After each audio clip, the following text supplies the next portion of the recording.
How to factory reset Wonderboom 2 Bluetooth speaker. Hi everyone, it's Sophia to assist you today without any delay. Let's jump right in.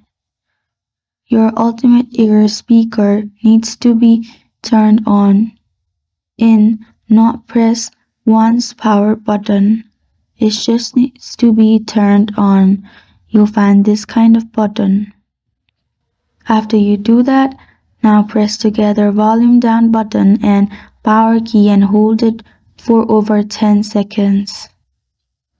When you hear a short tone, it means that reset is complete and you can release buttons. Your Wonderboom 2 will be turned off. Turn it on by pressing power switch once and you're good to go. That's how you factory reset Wonderboom 2 Bluetooth speaker. Thank you for joining me today. If this video helped you out, please leave a like and subscribe for more. Got a question or want to suggest a topic? Comment below. I'm Sophia signing off until next time.